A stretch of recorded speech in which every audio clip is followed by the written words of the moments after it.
Hey guys, it's Spacey Sims, and we are back with more Mystic Destinies. So we are on the last chapter of Takumi's epilogue. So we'll see how the date goes, and if she finds Shizuko, or if we just have a date with him and don't find Shizuko. I don't know. Whatever. Anyway. Soiree! Takumi sits in front of me, once again staring at me intently. The scene feels a little like deja vu to me. It's all too similar to the one 3 months ago when we agreed to work together. I want to talk to you about partnership. A partnership? Aren't we already partners? Yes, but this is sort of making it official. Oh, my bird found his dingle ball. I couldn't find that damn thing. Like, not even kidding.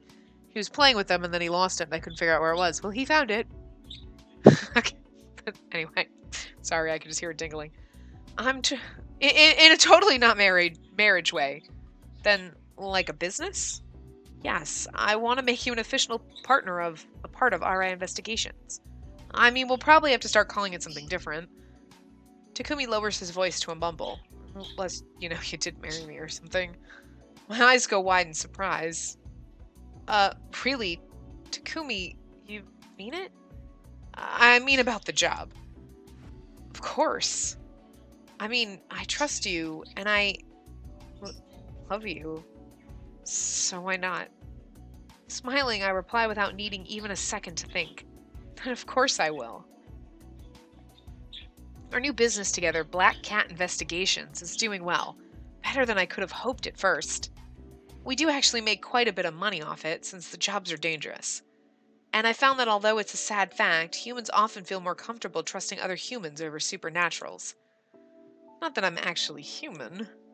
It's not something I consciously try to forget, but it's still hard to get used to that big of a revelation. To think yourself human for your whole life, and then to find out that you're not? Whenever I think about it, I start to feel like I can't breathe. So I don't think about it. I try not to. It's the same with my death magic. Since I've stopped using it, it hasn't gotten worse. There are even moments where it gets better, but I know it'll get worse eventually. Shinji impressed upon me how playing with that sort of magic is not something I can escape without any ill effects. He told me that maybe it won't be for 100 years or more, but it's something that will come for me one day, especially since I'm immortal. I'm actually still hoping to find a way to rid myself of my immortality before it does. Before that happens and before Takumi leaves me. It's the main reason that I want to find Shizuka now, more than revenge or anything else. I don't want to live on without Takumi, the same way that Shizuka didn't want to leave Rokuro. Takumi puts his hand over mine, gently stroking my skin with his fingers. He smiles. Hey now, don't look so down. It's our special night, right? Whatever you're thinking about, we can talk about it later. But for now, why not just focus on me? I can't believe you actually said that. Well, it made you laugh, didn't it? So it was worth it. I nod and put my own hand over his. Just then, an older man comes up to us, a waiter. I find it hard to do anything other than simply stare at him. They look nothing alike. Not really, but my head feels heavy all of a sudden, and I can barely hear what's going on. Takumi glances at me, but doesn't comment with the waiter here. Instead, he gives the waiter our order while I numbly stare off into the distance. Is he okay, I wonder? Is he sad? Does he miss me? Once the waiter walks away, Takumi turns back to face me again. His hands find mine and he gently cups them, enveloping them completely. The warmth of his skin on mine snaps me out of my daze. Is that the man? I nod. He reminded me of my dad. I've hardly spoken to my dad since the incident, other than to tell him that I would be focusing on my magical studies and working with Takumi primarily. I know that I can't understand the depth of everything that happened to you, but I'm here, always. Tears well up in my eyes as I stare into Takumi's. I don't know what I did to deserve someone as great as you, but thank you. Well, you did a lot, actually, considering you kind of saved my humanity and everything. Saved? I can't hide my shock. Saved. That one simple word instantly makes me feel lighter. In truth, I always wondered if Takumi secretly resented me for keeping him from changing into a vampire. But finally, I feel like the heavy burden I've been carrying all this time has been lifted off of me. I feel free. I feel like I can finally breathe. Takumi seems to understand as he gives me a sad smile. Things are complicated between all of us, but in the end, we're still here. We still care about each other. And even though it might not be my place to say it, I'm sure your dad cares about you and misses you too. So if you feel the same way, maybe you should talk it out with him one day. I look down, wiping the corners of my eyes. Maybe, yeah. I should at least hear what he has to say since I'm calmer now. Taku nods and the waiter comes back with our drinks. Taking a sip of his drink, Takumi tries to not so subtly change the subject. Probably to cheer me up. You know, your dad wasn't the only one who fell in love with someone supernatural. Well, of course not. Wait, what do you mean? Takumi shrugs. What do I mean indeed? Taku, you seem curious. Could it be that you want to know my father's story? Your father? Well, yes. Was he like my dad ever? A normal human who didn't know anything? Yep, they're kind of similar, actually. It's a sad story, but it's also part of how my dad and mom got together. Interested, I lean in close to Taku, who takes the chance to steal a brief kiss, flustering me as always. Sorry, you're just so pretty. And then you're always so cute when you're curious. I sigh, my heart pounding just a little faster, and Takumi continues. Anyway, my dad was a young detective who worked at the Metropolitan Police Department, along with my mom, who was just a patrol officer back then. He told me one day he encountered a young woman named Misa who asked for his help. She told him that there was a missing girl that she was looking for, but she couldn't tell anyone at the MPD. Misa said that she would only talk to him. My dad was frustrated, but decided to take the case in his off time, since he knew he couldn't force the girl to get help anywhere else. Since my mom helped each other out, I'm guessing since he and my mom helped each other out from time to time, only she knew what he was up to at the time, but she didn't interfere. In the process, Dad spent time with Misa, and he was introduced to the supernatural world. I think that Dad fell in love with Misa at the time, though he's never confirmed it. He did eventually find the missing girl, but she was already dead. However, by finding her body, he was able to follow the evidence to find her killer. And after he did, Misa thanked him and disappeared. Distraught, he sought out a psychic to help locate her, but instead, he found out that Misa had been a spirit all along. Wait, your dad, he can see spirits? But that's... Takumi nods. Yeah, I know. But Dad is just human. He recently found out that he descended from a magical bloodline. I think that's where our hair colors come from. Apparently there was something about him that made it possible for Misa to reveal herself to him. Although it must have taken great effort on her part. Oh, I see. Spirits can do something like that. I had no idea. I sigh, though there's still plenty I don't know about. Anyway, the psychic told him that Misa had been dead the whole time, that it was her body that he found. She probably sought his help because he was the only person within the MPD who had the potential to see her. I think she probably also knew what kind of a person my dad is, that he wouldn't rest until her body was found, and even more so when it came to finding her killer. I listen to Takumi in silence and feel something hot rolling down my cheeks. Oh, crying. Who would know that? I'd be like, what is this water? I let the tears fall freely, not wanting to move, not wanting to miss anything or to distract Takumi from telling the tale. My dad realized that there was an entire world out there, full of others who needed his help. But he didn't leave the MPD until my mom convinced him to. After that, he became a legendary private detective in his own right. And at some point, he fell in love with my mother, the woman who had supported him throughout everything. Because of Misa, she found out about the supernatural world as well, a fact she had to hide until she joined the SSU. My father didn't join the SSU until after Yasu's incident, though. Even though he didn't make much money, he liked not being bound by rules or regulations, and my mother supported him in that, too. Yasu and I, both of us were just following his footsteps. I'm proud to be Dad's son. Finally, Takumi looks directly at me and notices the tears gently rolling down my cheeks. Oh, what's wrong? Oh, man, it's the story, isn't it? I'm sorry, it's totally not appropriate for a date, especially on Valentine's Day. I'm sorry. He looks away. For the past 3 years, I spent so much time in the darkness, dealing with evil things, sad things. I guess I've spent so much time there that I can't even tell what's sad or happy anymore. I shake my head and grab Taku's hand. No, yes, it's a sad story, but it's touching, too. Even a bit romantic in a tragic way, and it's the story of how your parents got together, too. Got together, too. Like, I read that too fast. Like, it's funny because in my head I was like, it's how your parents got together too. And I just said, that's how your parents got together too. I don't know why, like in my head I read it. Like when it came out wrong. Oh my god. I'm happy to know it, and you don't have to hold back on telling me anything. Really. I'm in the darkness too, right here with you. But we don't have to let it affect us. I mean, besides, the darkness isn't always bad. Don't worry about it. I really appreciate you telling me that story, especially on a day like today. And in the end, because of your father, that woman was able to be at peace. I can see spirits and souls too now. Maybe I can help someone like that one day. It makes me want to be a detective too. Takumi stares at me, his eyes shining. He begins to lean towards me, when suddenly his eyes catch something behind me. All signs of tearfulness go away immediately. Naoki? Huh? Confused, I turn around and see Naoki and June sitting at the bar, talking to a hooded person. I don't have to guess what the third person is. By now I can easily spot a vampire from a mile away. That's because they always wear a black hoodie hiding their face. It's not... I mean, without any hesitation, Takumi stands up and walks over to the twins. The hooded vampire takes one look at Takumi and slides off the bar stool, leaving Carnavalis before Takumi can reach them. Takumi only follows the vampire out with his eyes. Naoki side-eyes him as he takes a drink from his glass.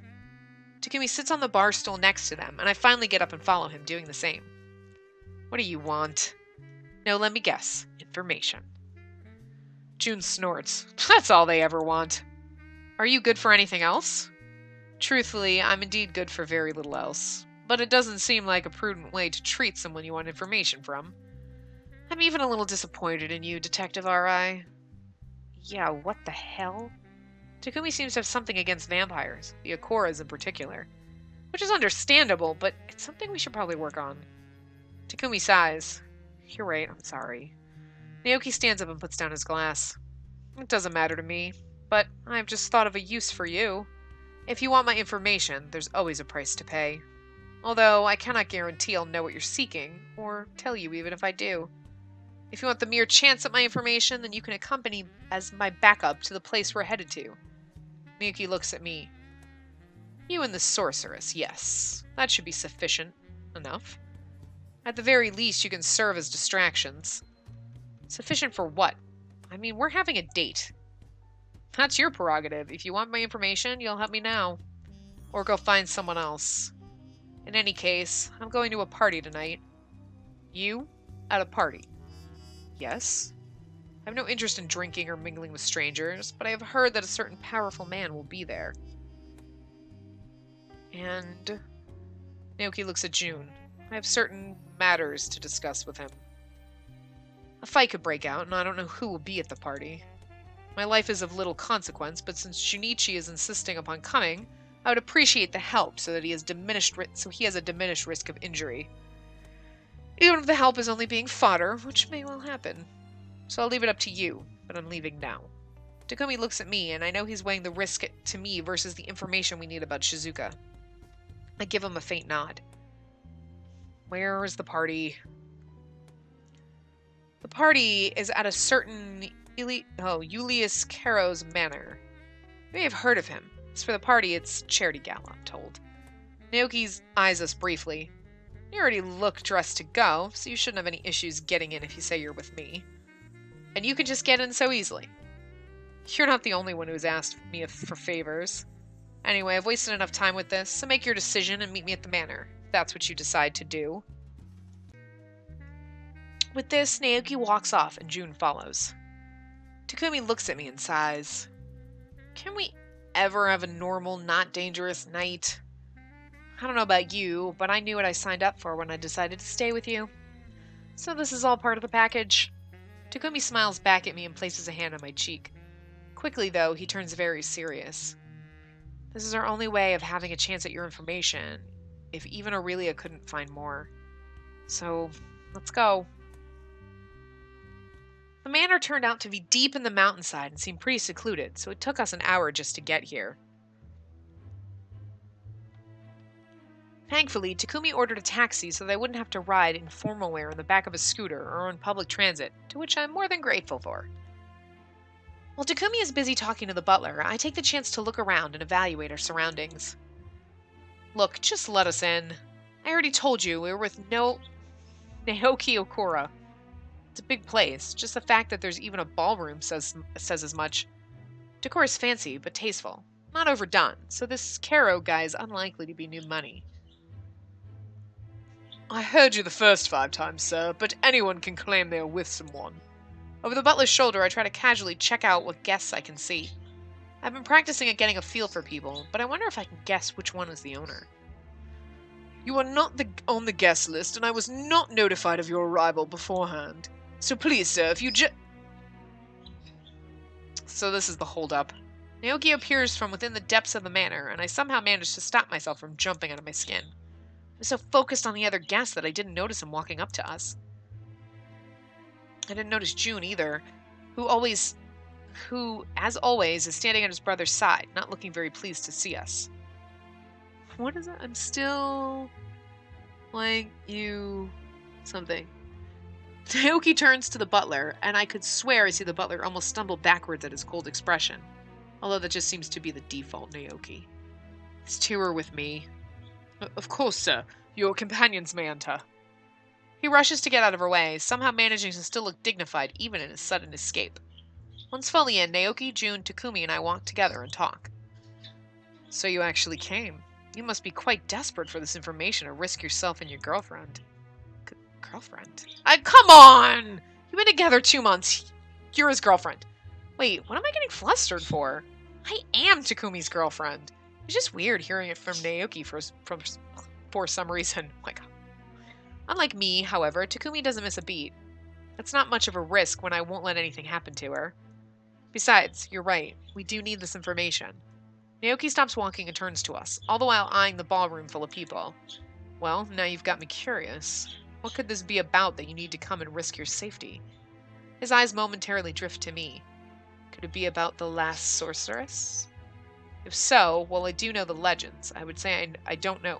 I wouldn't say I know anything worth that. Kind of. It's to do with her, more like where she might be, I guess. Do you know anything about any hard-to-find shrines? Hard-to-find shrines? That's certainly specific, but...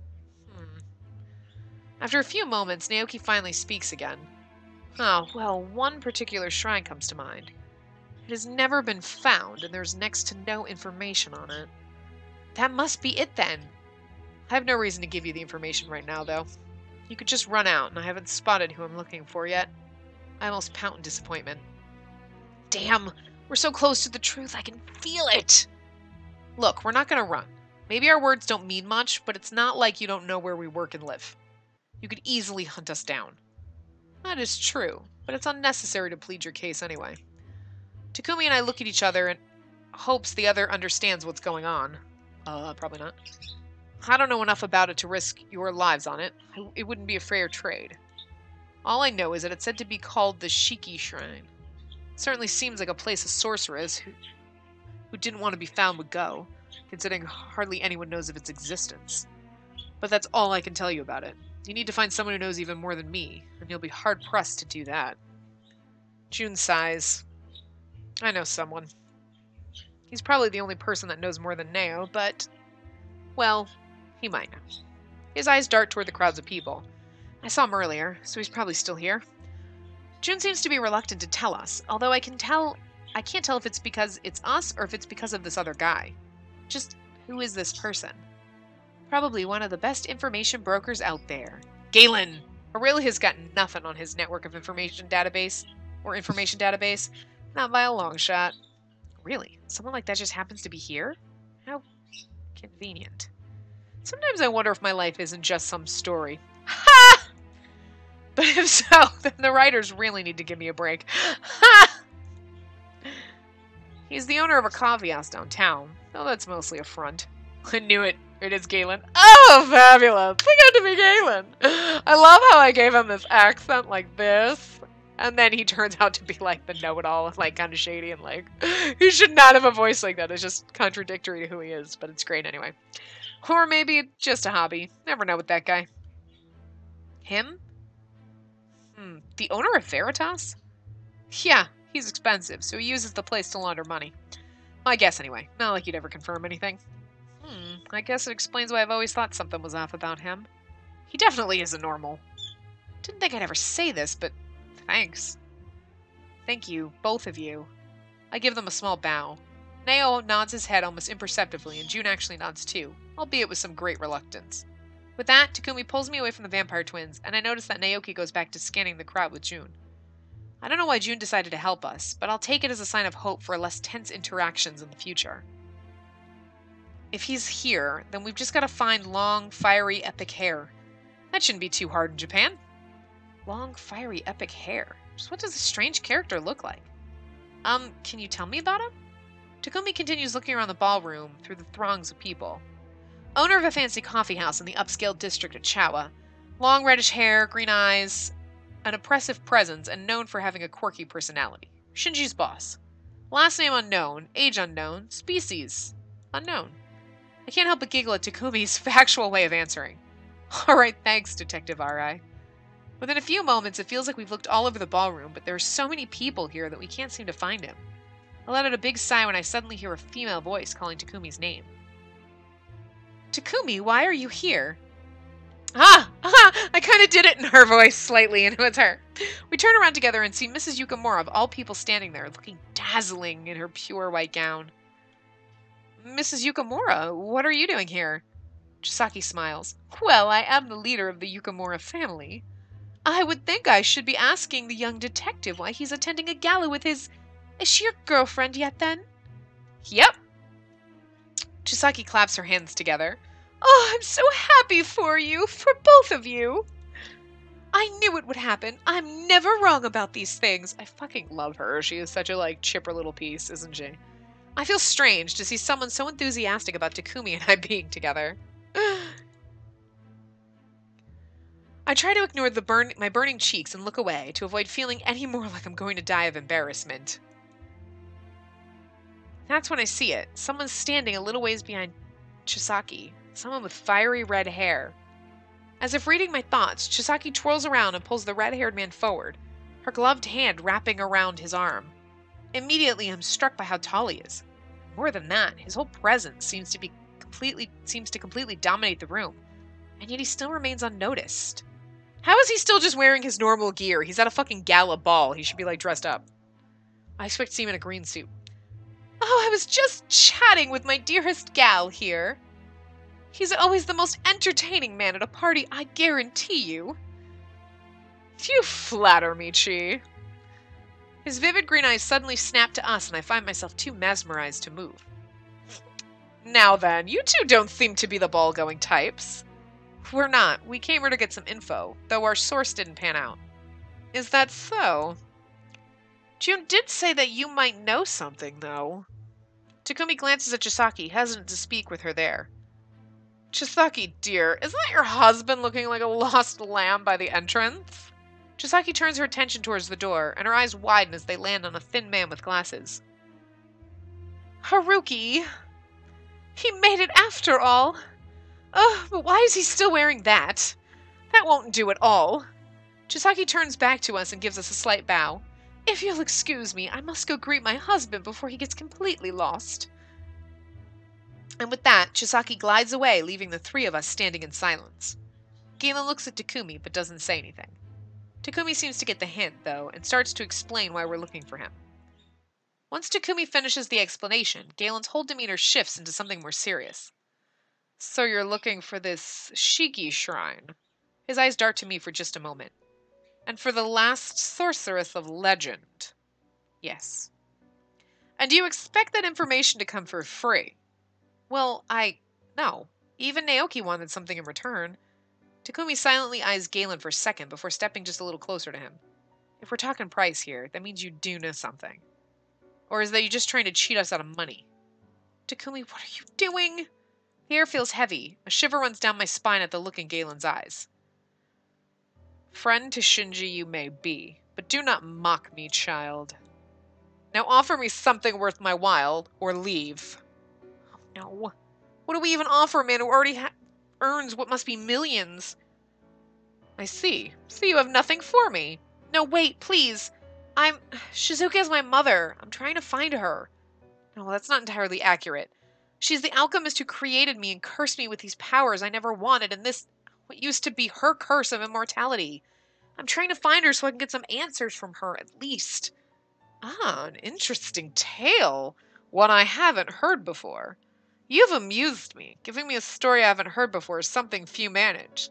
So I'll consider that your payment. What would you like to know? Is that... is that it? Seriously?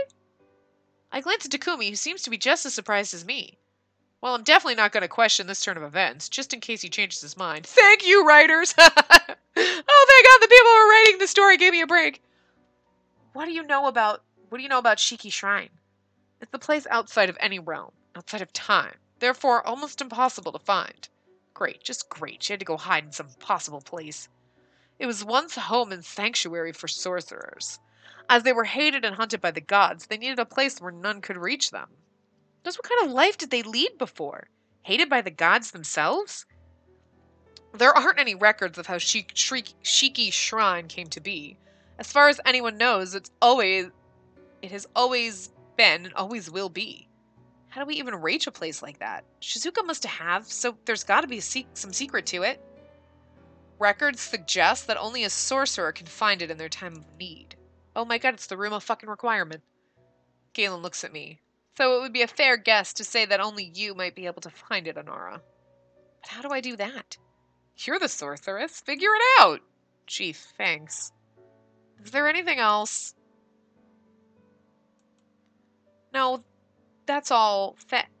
No, wait. I have something. Yes? Can you tell me anything about Shizuka herself? Perhaps, although it's not something you couldn't read in any of the numerous stories written about her life. Why, Hagawara University was named after her. It's an open secret that they keep old tales of Shizuka's life in their archives. Really? I just started attending Hagawara again, but I wouldn't even know where to begin to look. Very well, I'll tell you some of what I've read. The Lady Shizuka was born as a normal child, the daughter of a well-known swordsmith. She was the eldest of 4 children and the only daughter. When Shizuka was older, she married. I'm sure it must have been a grand celebration, but something went wrong during the wedding night. I don't know what it was. It's not something that's in any records. The only thing I do know is that her power as a sorceress awakened that night, and her new husband tried to murder her. So she was forced to flee from the only home she ever knew. It was her own father that helped her escape, promising to tell everyone that he killed the evil sorceress. Their last words to each other apparently were, "I love you, be safe." After that, the records get a little fuzzy. No one knows how she became immortal. She never told anyone. But she would reappear from time to time, fighting off monsters and saving villages along the way. At some time in her history, she helped with the founding of Hagawara University, and even protected it for a time. Which is why it's now named in her honor. And that's the story. I find myself unable to speak, my mind abuzz with the new information about Shiki Shrine and Shizuka. So she had a family once and a life, but had to leave it all behind. Attempted murder by her own husband on what I assume was their wedding day. That's something straight out of a crime novel. But no, she had to live through all of that. Do you ever go back to see your family, Shizuka? Were they okay after you left? I love you, be safe. My eyes start to prickle as a sharp pain stabs at my heart. I can't help but see my own father in that situation. Someone snaps their fingers in front of my face, forcibly snapping me out of my thoughts. There you are. Thought I'd lost you for good. Huh? No, I look around. Where did Galen go? He left. Said he had things to do. But I didn't get to thank him? Don't worry. I thanked him for you while you were lost in thought. Oh. Thank you for that, Taku. Suddenly the music stops playing and there are murmurs from the crowd. Takumi and I stop to look toward the staircase as a man in black descends.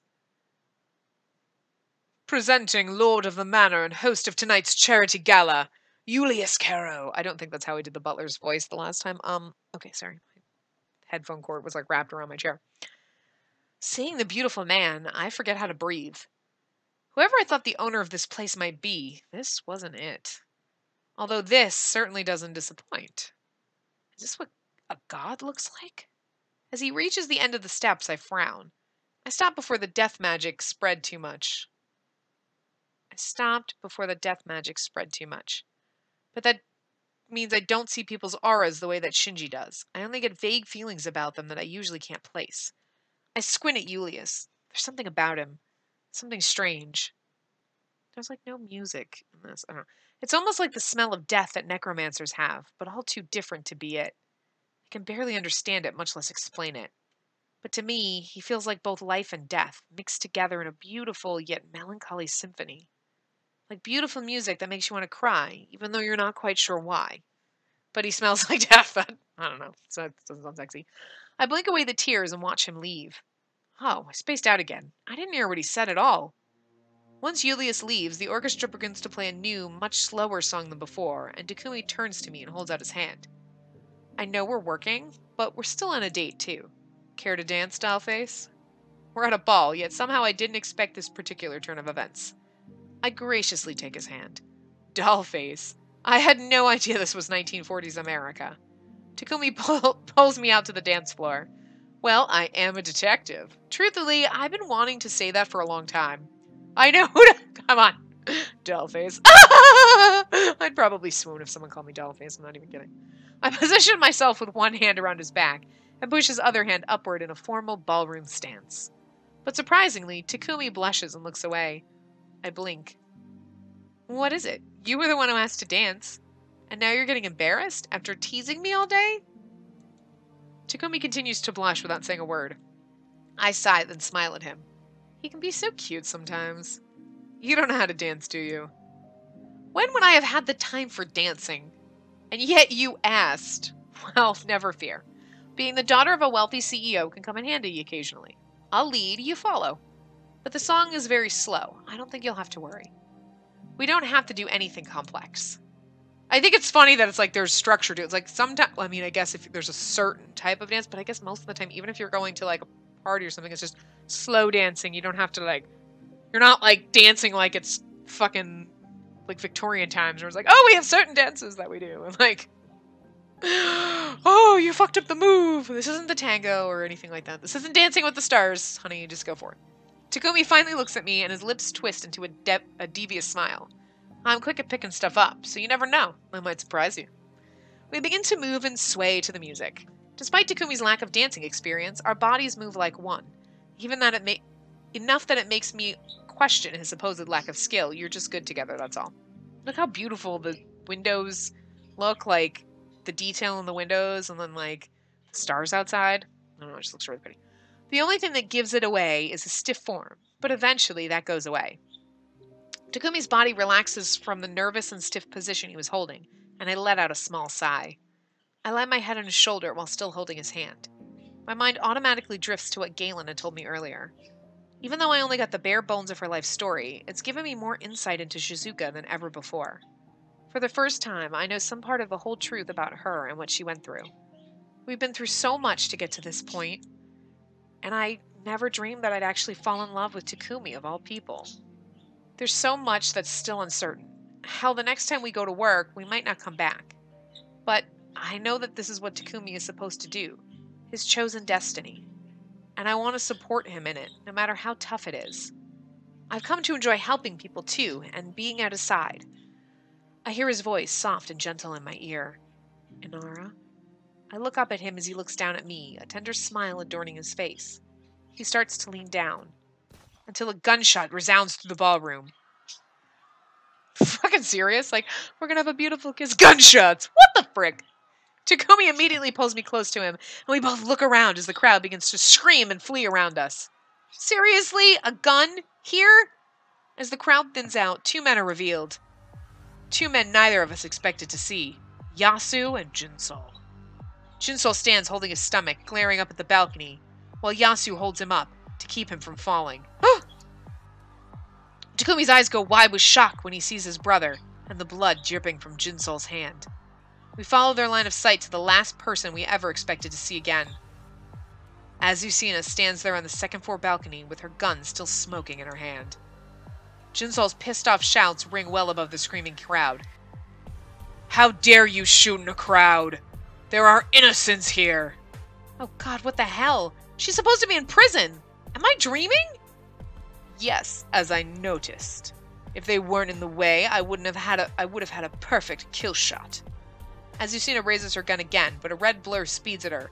My eyes barely catch June drop-kicking Azucena, sending her flying right into a wall.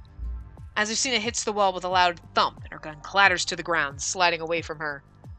As she slides down to the ground, June looks at her in disgust. Can't you ever fucking stay down? Do I have to snap your damn neck to get you to finally stop coming back? Azucena stands up with a wince. You'll all pay for what you've done to me.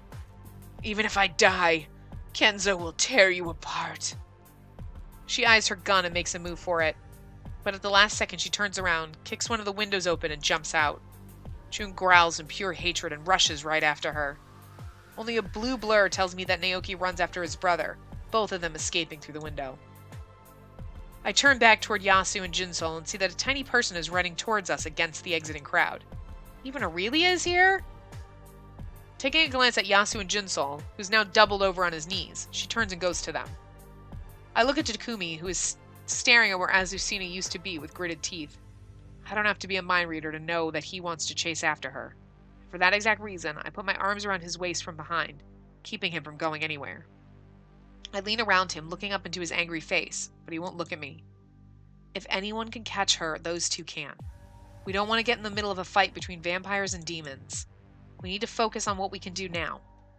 Takumi finally looks down at me, frustrated as hell, before he shakes his head and exhales. But finally, he takes my hand and rushes to Jinsol's side, where there's a pool of blood forming beneath him. Yasu holds Jinsol's hat in one hand while Aurelia examines him. He's not going to die because he's in hers. Aurelia looks up at Yasu worriedly. I can't find precisely where the blood is coming from. We need to take him to the hospital.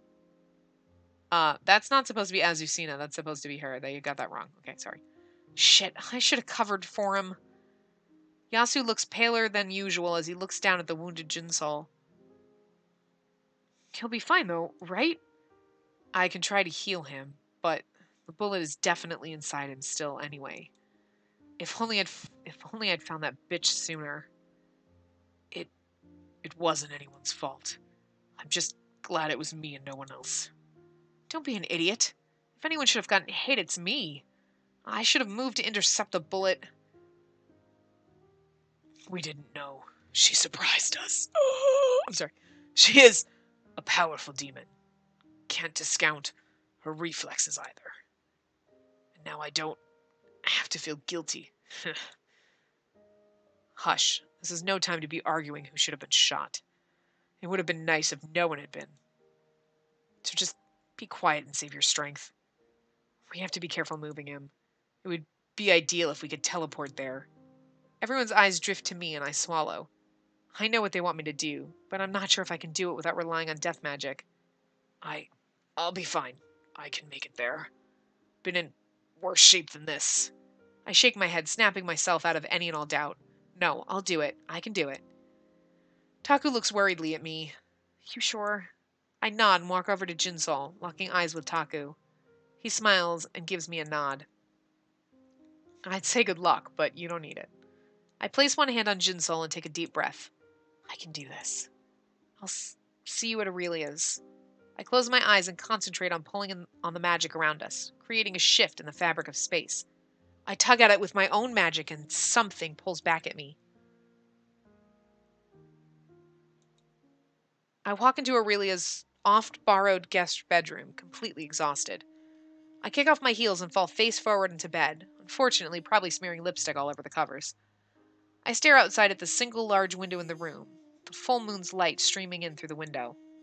Then the bed shakes, and there's a mop of platinum silvery hair in my eyes.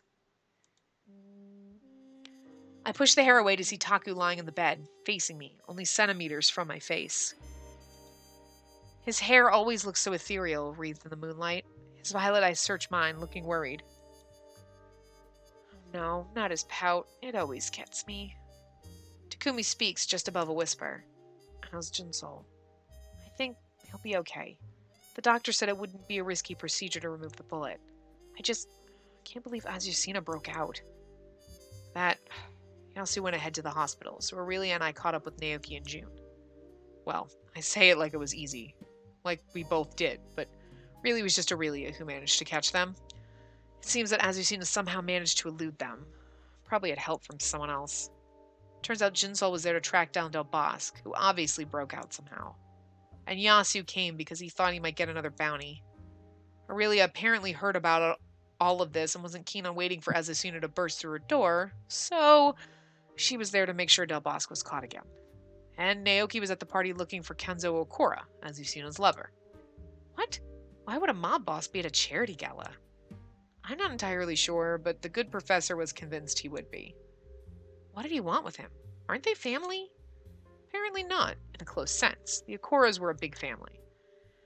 And as to your other question, I imagine he wanted to beat his ass for whatever happened to June. It makes sense, I guess. Azucena did have her men beat June up, despite them working in the same family. Seems complicated. It's somewhat hard to imagine Naoki losing his composure, although it does make me curious.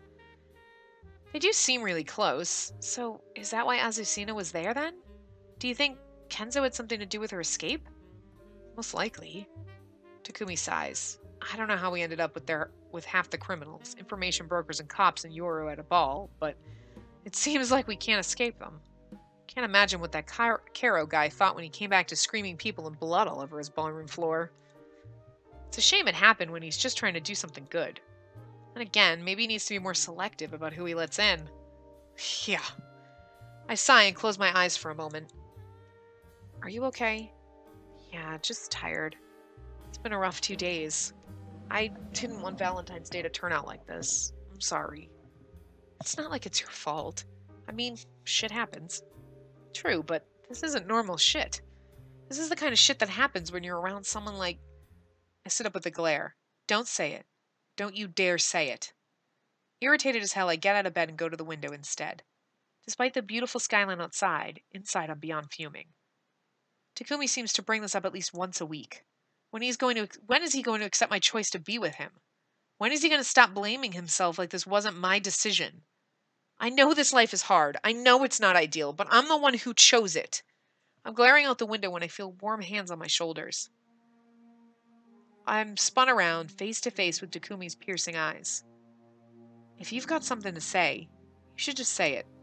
Avoiding the issue, that's not how we're going to make this thing last. We've never really fought before. Not since we confessed to each other. Takumi looks at me, his expression softening. You accepted me, no matter what I did. No matter how I acted. No matter what I felt. But I don't think you get it. It's the same for you, too. If you're feeling sad or angry or frustrated, it's okay.